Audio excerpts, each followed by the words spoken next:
qulu qawlan sadida yuslih lakum a'malakum wa yaghfir lakum dhunubakum wa may yuti'illaha wa rasulahu faqad faza fawzan 'azima.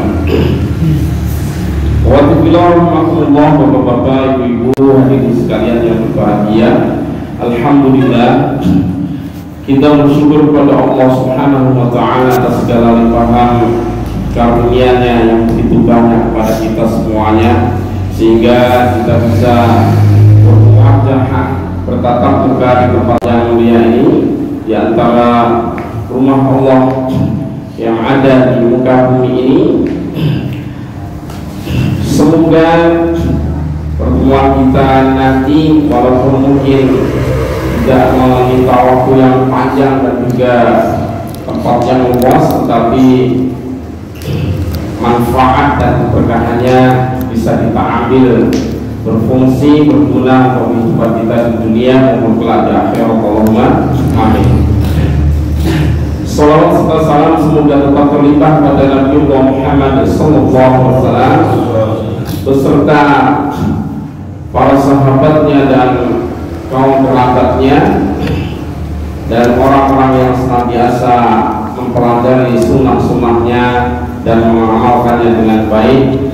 Dan kita tentu saja berharap kelak diakui sebagai umatnya, bisa berjumpa dengan beliau dan bersama di dalam Jannatul Na'im. Allahumma amin. Baik, Bapak-bapak, Ibu-ibu sekalian, kita lanjutkan kembali kajian kita di kitab Bulughul Maram, yang mana kita terakhir sudah sampai subbab tentang babul janaiz, bab tentang jenazah. Dan kita lanjutkan kembali pembahasannya di sini di hadis yang ke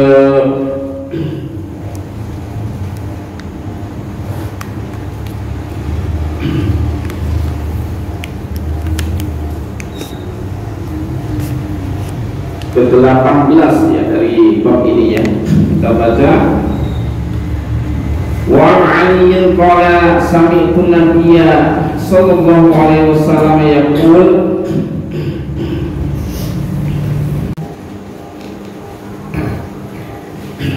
wa Aisyah radhiyallahu anha, dari Ummul Mukminin Aisyah radhiyallahu anha, semoga Allah meridhoinya, anna nabiyya, bahwasanya Nabi sallallahu alaihi wasallam qala, bersabda, laha kepadanya, kepada Aisyah maksudnya, lau muti qabli la ghassal tubi, kalau seandainya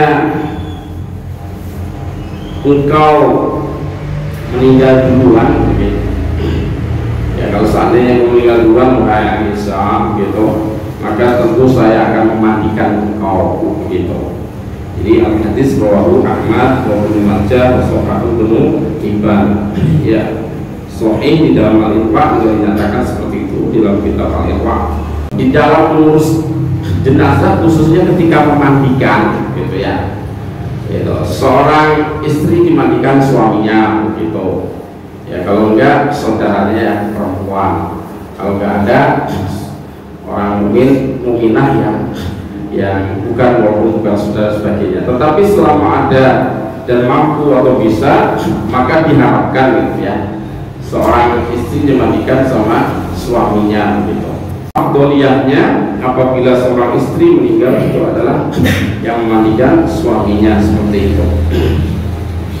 Kemudian Wa'an Asma binti Umais, ya, dari Asma binti Umais, anna Fatimah, sesungguhnya Fatimah putri Rasulullah SAW, ya, yang merupakan istri dari sahabat Ali, dan Ali itu keponakan Rasulullah juga, ya.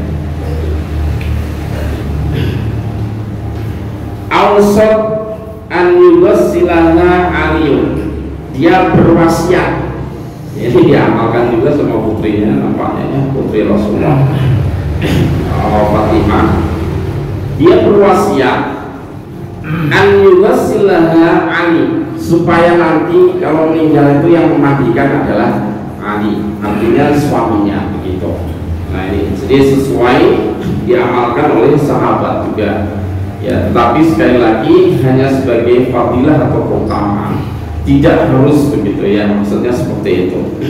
Kalau memang tidak ada perintah yang tegas di dalam hal ini, hanya saja semisal harapan, anjuran begitu saja, yang tentunya dalam pandangan sunnahnya sebatas afdholiyah tentunya seperti itu. Baik, diriwayatkan ini oleh Daraqutni, ya, insya Allah tidak ada masalah di dalam sanadnya dan matanya. Sekali lagi secara isi hadisnya juga tidak bertentangan dengan Al-Quran maupun hadis yang lebih sahih seperti itu. Kita lanjutkan lagi. Wa an Buraidah radhiyallahu anhu fi qissatil ghamitiyah allati amara Nabi sallallahu alaihi wasallam bi rajmiha. Dari Buraidah di dalam kisah Al-Ghamitiyah, seorang perempuan bersuku Ghamiti gitu ya, alati amarun nabiyu, yang Nabi sallallahu alaihi wasallam memerintahkan birajmiha, untuk merojamnya, zina, di dalam masalah zina. Ya, ada beberapa hadis ini ya, versinya ada beberapa. Ada yang wanita ini melapor sendiri karena takut kepada Allah, melapor sendiri untuk dilakukan hak Allah. Dalam ini artinya menegakkan hak Allah, itu hukum Allah. Dia mengaku begitu. Nah, sebetulnya di dalam hukum rojam ini tidak seperti yang kita bayangkan, orang langsung prosesnya langsung rojam, tidak seperti itu. Ya, di dalam hal ini Rasulullah ketika ada perempuan yang melapor, ya Rasulullah tegakkan hak Allah gitu ya. Ada apa? Saya telah melakukan zina begitu.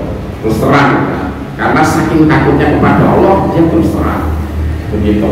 Padahal kalau seandainya bisa menghindar dari hukum Allah, tidak lapor sendirian, dengan bertaubat dan nasuha dengan cara yang lain juga tidak apa-apa, bisa juga begitu maksudnya. Tapi karena dia imannya kuat, melapor kepada Rasulullah untuk ditegakkan ke Allah, maka kata Rasulullah, wahai sahabat, coba didekati dia itu apakah mabuk atau tidak gitu. Barangkali dia sedang mabuk. Kalau sedang mabuk, laporannya jangan tidak ada sadar. Artinya nanti tidak usah terjadi konsekuensi hukum berikutnya, nggak usah gitu. Kemudian panggil kerabatnya, tanya apakah dia gila atau tidak. Ternyata dia tidak mabuk, dia tidak gila. Tapi Rasulullah tidak langsung rojam, tidak begitu, karena dia mengaku hamil, mengandung. Maka kata Rasulullah, kau pulang dulu ya, dan kau jaga bayinya atau janin itu yang ada di dalam kandungan itu sampai nanti melahirkan, datang ke sini. Ada di balik itu ulama mengisyaratkan bahwa sesungguhnya seandainya perempuan tidak boleh begitu, hari tobat saja gitu, sebetulnya juga bisa diampuni oleh Allah SWT. Tapi karena wanita ini saking takutnya kepada Allah atas dosa-dosanya ini, jadi dia tidak serah kalau tidak melakukan hukum Allah ini, kembali lagi setelah main kembali lagi. Kemudian ya Rasulullah, saya sudah selesai melahirkan, tunaikanlah ke Allah. Maksa begitu kepada Rasulullah. Ya, Rasulullah kamu masih punya kewajiban menyusui 2 tahun. Susui 2 tahun dulu, ditunda lagi gitu, perempuan tadi kayak gitu. Jadi akhirnya setelah selesai 2 tahun ternyata kembali lagi di hadapan Rasulullah. Maka di saat itu Rasulullah sudah tidak bisa ada alasan kembali.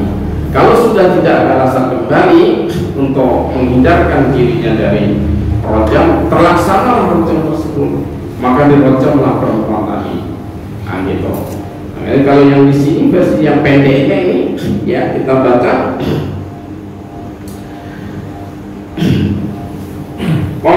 Kemudian Rasulullah bersabda, "Summa amara biha," kemudian memerintah dengan perempuan tadi, ya, summa amara biha, Rasulullah memerintah terhadap setelah meninggalnya perempuan tadi gitu, ya, fasulliya alaiha wal kufina, supaya disolatkan dan dikuburkan. Gitu. Maka nanti itu di hadis yang panjang lagi, ya, yang versinya panjang, itu bahkan Rasulullah kemudian sholat, ya, mensolati wanita tadi, sampai diprotes sebagian sahabat, ya Rasulullah, dia itu seorang berzina, maksudnya dia itu dirojam, dihukum karena berzina, gitu. Apakah engkau akan menolakkannya? Maka jawab Rasulullah, seandainya tobatnya wanita ini dibagikan kepada 70 pendosa, ya, orang di Madinah ini, maka masih mencukupi gitu. Karena keimanannya yang kuat tadi untuk melaksanakan Allah, dan orang yang sudah melaksanakan hudud atau hak-hak, ya, aturan-aturan Allah di dunia ini sudah beres dia lakukan, ya, sebetulnya baik terpaksa maupun tidak terpaksa ikhlas itu sudah beres. Misalnya maaf, misalnya kalau di alam Islam kan orang mencuri dalam kadar tertentu dipotong tangannya kan gitu, ya. Kalau sudah sampai ke sana misalnya, ya terpaksa nggak terpaksa, apakah oleh hakim atau menyerahkan diri, ya sama saja, dalam artian dia sudah tidak dituntut lagi kaitannya di akhirat itu karena mencurinya itu. Jadi sudah dibereskan artinya di dunia ini. Termasuk orang yang maaf ketika misalnya berzina kemudian melaporkan diri di dalam hukum Islam, maksudnya seperti itu. Kalau di Indonesia tidak berlaku seperti itu, ya. Tetapi harus dimaknakan bahwa seseorang yang berzina itu sebetulnya seperti itu, gitu. Bukan berarti nggak ada hukum, berarti nggak berjalan. Justru nggak ada hukum seperti itu, konsekuensinya sangat berat sekali. Lain, kita tidak boleh memang meremehkan dosa sekalipun kecil, karena dosa kecil kalau hubungannya juga menjadi akhirnya besar juga, begitu. Seperti peribahasa, ya, sedikit demi sedikit lama-lama menjadi bukit, kan begitu, ya, bahasanya, gitu, ya. Sama seperti itu juga Allah dan Rasulnya yang maha belas kasih, Rasulnya juga sangat memperhatikan umatnya, memberikan sebetulnya berbagai senjata dan juga perlindungan, termasuk diantaranya adalah doa pagi dan petang, gitu, ya, amalia zikir yang banyak, kemudian termasuk itu adalah Al-Quran Karim sebagai hujah. Bahkan di setiap hari Jumat dianjurkan untuk membaca surat Al-Kahfi, baik ayat 1 sampai 10 atau 10 ayat yang terakhir, sebagai perisai pelindung dari Masih Dajjal, dari fitnahnya Masih Dajjal, begitu. Karena di akhir zaman tidak ada fitnah yang lebih besar melainkan fitnahnya Masih Dajjal, ya, seperti itu. Baik, kita lanjutkan. Selanjutnya, wa an Abi Hurairah, dari Abu Hurairah, fi qissatil mar'ati allati kanat taqumul masjid, dari Abu Hurairah terkait dengan wanita yang suka membersihkan masjid, ya. Subhanallah, perhatian Rasulullah, ya. Qala, bersabda Rasulullah, fasa'ala anha, maaf, qala, berkatalah Abu Hurairah, fasa'ala anha nabiyyu, Nabi SAW menanyakan tentang halnya dia, wanita yang suka membersihkan masjid tadi. Faqalu, kemudian para sahabat menjawab, matat, sudah meninggal ya Rasulullah. Faqala, maka kemudian Rasulullah bersabda, apa kuntum adzantumuni, kenapa kalian tidak memberikan kabar kepadaku, begitu kata Rasulullah. Faka'annahum sagharu amroha, seakan-akan sahabat tadi itu memandang biasa-biasa saja urusannya, ya, dipandang remeh saja, maaf lah, ya, ini, wanita nggak terkenal aja biarin, nggak usah dikasih tahu Rasulullah. Wanita nggak usah dikasih tahu, seakan-akan begitu loh ya. Padahal pandangan Rasulullah berbeda sama sekali dengan para sahabat tadi. Pokoknya duluni ala qabriha, tunjukkanlah kepadaku di mana kuburnya. Sampai begitu Rasulullah, bukan hanya sekedar kemudian innalillahi berdoa, tidak, tapi tunjukkanlah kepadaku kuburnya. Dalam artian Rasulullah memandang sesuatu itu menjadi penting ya, sekalipun orang-orang memandangnya tidak begitu penting, tapi beliau tidak melewatkan itu ya. Beliau memandang orang ini orang penting begitu ya. Nampaknya seperti itu secara hakikat. Rasulullah tidak memandang posisi status dan sebagainya gitu. Kemudian kemudian ditunjukkanlah kuburnya. Wassallallahu alaiha, bahkan Rasulullah kemudian sholat di atasnya. Sholat di atasnya salah satunya contohnya di sini ya, sholat di atas kubur, bukan sholat menghadap kubur atau sholat kemudian dalam artian sholat pada umumnya, tetapi ini sholat jenazah, maksudnya seperti itu. Yang tidak ada rukuk, tidak ada sujud, boleh dilakukan seseorang yang setelah dikuburkan ya, kemudian kita sholat di atasnya, maksudnya jadi belakangnya sedikit begitu untuk mensolatkan orang tadi, seperti itu ya. Jadi di sini ada tuntunan boleh mensolatkan orang yang sudah ditanam di kubur, yang sudah dikuburkan, maksudnya boleh begitu ya. Kita datang ke sana kalau ingin melaksanakan. Contohnya ya, ini Rasulullah pernah mensolatkan seorang yang meninggal, wanita ya, yang dipandang remeh oleh orang-orang biasa-biasa, tapi oleh Rasulullah ini orang mulia sekali ya, karena sudah membersihkan masjid, sudah mengurus masjid dan sebagainya gitu. Kekurangan apanya ininya itunya dilengkapi gitu. Nah seperti itu akhirnya dipandang oleh Rasulullah sebagai orang yang penting ya, sehingga dalam meninggalnya pun ya kemudian ditanyakan sampai kuburnya di mana, kemudian didoakan oleh Rasulullah SAW. Ingat ya, sekali lagi doa Rasulullah itu tidak akan tertolak ya kalau mendoakan seseorang seperti ini kasusnya ini, kecuali kemarin itu yang kasusnya kepada orang munafik itu Al-Quran turun kan gitu ya. Sekalipun kau doakan 70 kali, Allah tidak akan menerima doa pengampunan itu begitu, karena sesungguhnya hati mereka kafir begitu, masalahnya kan itu gitu. Nah kemarin itu ya kita lihat kasusnya Abdullah bin Salul ya, Abdullah bin Ubay bin Salul ya, tokoh munafik yang ada di Madinah saat itu.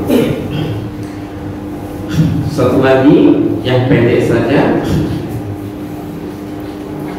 Wasnada Muslim, kemudian Muslim menambahkan ya, setelah kejadian mendoakan Rasul mendoakan kubur seorang yang suka membersihkan masjid tadi, summa qala, kemudian Rasul bersabda, inna hadhil kubur, sesungguhnya kubur ini begitu, mamlu'ah dhulmat, jadi dipenuhi dengan kegelapan, baik yang ada kubur wanita tadi maupun sekitarnya itu seluruhnya itu dalam kegelapan, kata Rasulullah. Ala ahliha ya, di dalamnya ada ahli kuburnya kegelapan. Wa inna Allah, dan sesungguhnya Allah yunawwiruha, telah meneranginya, lahum, kepada mereka, bisolati, dengan sholatku gitu ya, sehingga alaihim ya, bisolati alaihim, dengan sholat atas mereka bukan satu tok. Jadi keutamaan wanita tadi sampai mengundang Rasulullah sholat, kemudian kubur yang hasilnya gelap ya, tidak cahaya, tidak ada penerangan dalam artian di alamnya sana ya, gelap gulita, karena wanita yang baik hati tadi kemudian disolat di atasnya dan didoakan, sehingga menjadi terang benderang kubur tersebut. Yang lain-lain juga tentunya yang muslim begitu ya, yang muslimah atau muslimah ikut perang juga katanya gitu ya, karena kebaikan wanita tadi sampai mengundang doa Rasulullah di situ. Subhanallah. Jadi ya, seperti itu kita di dalam hal ini artinya tidak membedakan ya umat Islam itu secara status ya. Wabil khusus kalau memang dia berkhidmat untuk umat ya, berkhidmat untuk manfaat ya. Jadi khairun nas anfa'uhum linnas, dia itu berkhidmat untuk manusia supaya bisa mengambil manfaat yang banyak dari pekerjaannya. Subhanallah, dan itu adalah betul-betul sangat-sangat harus menjadi perhatian kita semuanya. Secara naluri saja kita bapak itu baik, itu baik kan begitu. Nah gitu, sehingga menggugah kita untuk mau yang mengatakan seandainya misalnya meninggal itu untuk sampai ke kuburnya. Kalau belum mengurus dari awal, kemudian ya mensolatkan, mengantarkan sampai terakhir begitu. Itu insya Allah nanti bab ini masih ada ya, menyatakan betapa besarnya pahala orang-orang yang mau mengurus jenazah dan sampai mengantarkannya. Demikian. Baik, karena waktunya sudah sah, mari kita akhiri dengan baca hamdalah dan doa untuk majelis. Alhamdulillahirobbilalamin. Subhanallah wa bihamdika, asyhadu an la ilaha illa anta, astaghfiruka wa atubu ilaik. Aqulu qouli hadza wa astaghfirullah li wa lakum wa billahi taufiq wal hidayah. Wassalamualaikum warahmatullahi wabarakatuh.